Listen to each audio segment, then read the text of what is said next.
CMC klinikasi, Central Men's Klinika aynan erkaklar kasalliklari bilan shug'ullanadi. Lekin bu degani har doim faqat kasal bo'lsangina kelishing kerak degani emas. Va hozirgi videomiz bo'ydoqlar uchun bo'ladi. Bo'ydoqlar uchun nimalarga ahamiyat berish kerak va aynan uylanishga tayyorgarlik qanday ko'rinishda bo'lishi kerak.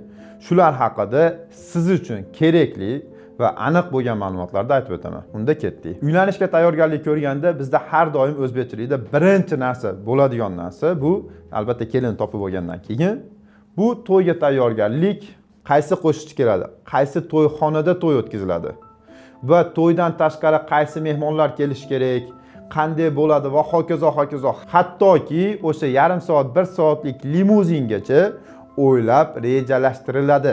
Lekin to'ydan asosiy maqsad, insonlikdan asosiy maqsad nasl qoldirish haqida bo'lsa, hech kim o'ylamaydi. Bu haqida o'ylaydigan yagona odam bo'lsa, albatta to'ydan keyin ularni qandosh urug'i, do'st birodari, tanish bilishlari hisoblanadi. Xo'p, o'zi uylanguncha nima qilish kerak? Uylanguncha erkaklik tomonidan birinchi o'rinda qilish kerak bo'lgan narsa bu to'ydan hech bo'lmasa 2 oy oldin, ya'ni uylanishda reja qilayotgan paytida albatta urolog ko'ruvida bo'lishi kerak. Nima uchun? Statistika ma'lumotlarni qo'ying. Men sizlarga shaxsiy praktikamdan gapiraman. Shaxsiy praktikamga ko'ra, yangi uylangandan keyin to'y kuni aynan chimildiqda hijolat bo'lib qolgan erkaklar soni bugungi kunda yildan yilga oshib boryapti. Buni shaxsiy meni o'zimga telefon qilib yoki bo'lmasa oldimga kelib, "Bobur aka, shunaqa yomon parod o'tib qoldim, og'ir holatga tushib qoldim, yordam bermasangiz bo'lmaydi" deydigan, ya'ni to'g'ridan to'g'ri murojaat qiladigan bemorlar soni bugungi kunda bir haftada hech bo'lmasa bitta yoki 2 tani tashkil qiladi. Uylangandan keyin bo'lsa, xo'p, menda hammasi yaxshi, bola ko'rishim aniq, bola ko'rishda muammo bo'lmaydi deb o'ylab uylanib olib, to'ydan keyin spermogramma topshirganda, spermogrammada muammolar bo'lib, bola ko'rishingda muammo bo'layotgan narsa bu sensan deydigan patsientlarning soni ham juda ham oshib boryapti. Bundan qutulish uchun bo'lsa, albatta to'ydan oldin quyidagi tekshiruvlardan o'tish kerak bo'ladi. Birinchi tekshiruv masturbatsiya qilgan holatda, ya'ni uyda masturbatsiya qilib sperma chiqarib yuboriladi va 3 kundan 5 kungacha saqlangan holda, qaytaraman, masturbatsiya qilib chiqarib spermani yuborgandan keyin 3 kundan 5 kungacha saqlangan holatda xo'p klinikalarga borib sperma tekshiruvidan o'tish kerak bo'ladi. Sperma tekshiruvida, ya'ni siz masturbatsiya qilib sperma chiqarib berasiz.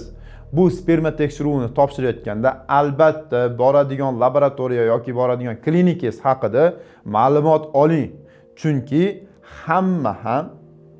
hamma laboratoriya ham sizga aniq ma'lumot bera olmaydi. Bu birinchi tekshiruv hisoblanadi. Ikkinchi tekshiruv albatta moyaklar UZI Doppler tekshiruvini amalga oshirish kerak. Faqat UZI'da o'zi yetmaydi. Ma'lumot uchun aytaman, UZI tekshiruvi bu moyaklarni hajmi haqida informatsiya beradi. Moyaklar qon aylanishi, moyaklar qon tomirlari haqida informatsiyani bo'lsa, Doppler tekshiruvi beradi.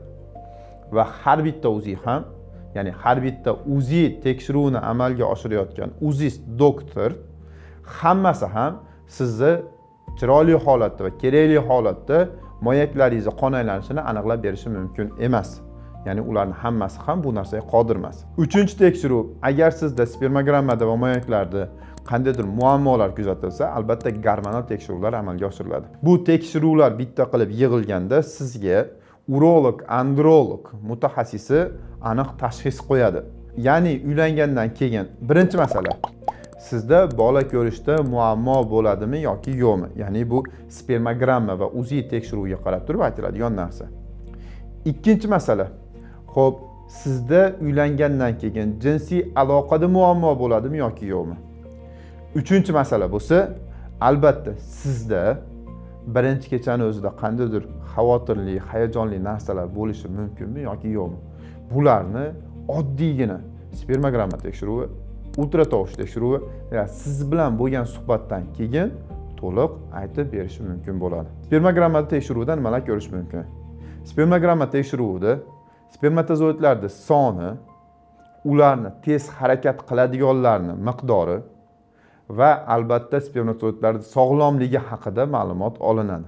Agar spermogramma tekshiruvida qandaydir muammolar yuzaga kelgan bo'lsa, sizni to'yingizgacha bo'lgan vaqtda doktor sizni davolab ulgurib olishi uchun, ya'ni uylangandan keyin ham xotiningiz oldida dori ichib yurmasligingiz uchun o'sha uylanishdan oldin 2 oy oldin doktorga borib ushbu tekshiruvlardan o'tish kerak bo'ladi. Ultratovush tekshiruvida bo'lsa, moyaklar hajmi, ya'ni ularning katta kichikligi, moyaklar qon aylanishi tekshiriladi. Moyaklar qon aylanishi tekshirilganda bugungi kunda juda ham modaga kirgan kasallik varikoselli aniqlanadi. Varikoselli agar sizda kuzatilsa, bu yerda qon aylanish buzilgan bo'lsa va sizda spermogrammada ham muammolar kuzatilayotgan bo'lsa, albatta sizga bu varikosellini operatsiya qilish tavsiya qilinadi. Varikosellini operatsiya qilish bo'lsa, bugungi kunda faqatgina mikroskop ostida amalga oshirilishi kerak va bu mikroxirurgik marmar operatsiyasi bo'lishi kerak. Agar siz mikroskop ostida varikoselli operatsiyasini o'tkazmaydigan bo'lsangiz, sizda ertadan keyin spermogrammada hech qachon yaxshi tomonga o'zgarishlar kuzatilmaydi. Bu esa sizni joningizni qiynab, shunchaki pul to'lab, ertadan keyin qiynalib qolishingizga arzimaydigan holat hisoblanadi. Xo'p, moyaklar tekshiruvidan ham o'tib oldik. Keyingi tekshiruv bo'lsa gormonlar. Gormonlar har doim ham yozilmaydi. Odatda bizning klinikamizda faqatgina 2 ta gormon, prolaktin va testosteron ko'riladi. Agar sizda testosteron tushib ketgan bo'lsa va prolaktin miqdori oshib ketgan bo'lsa, davolanish uchun eng kamida 1 oy vaqt kerak bo'ladi. Ya'ni siz uylanishdan 2 oy oldin urolog tekshiruviga bordingiz, sizda prolaktin miqdori baland edi. 1 oylik kurs lecheniyadan keyin prolaktin miqdori normaga kelsa, sizda yana normal holatda yashash uchun yana 1 oy vaqtingiz bo'ladi. Bu degani uylangunga qadar siz normal holatga chiqib olishingiz mumkin bo'ladi. Agar uylanishdan 10 kun, 15 kun oldin tekshiruvga borsangiz va sizda balki varikoselli bordir, balki spermogrammada qandaydir yomon o'zgarishlar bordir, balki sizda hozir aytganimdek prolaktinemiya, ya'ni prolaktinning ko'payib ketish holatlari bo'ladigan bo'lsa, unday holatda sizga yordam berishga quyidagi 10-15 kun yetmay qoladi.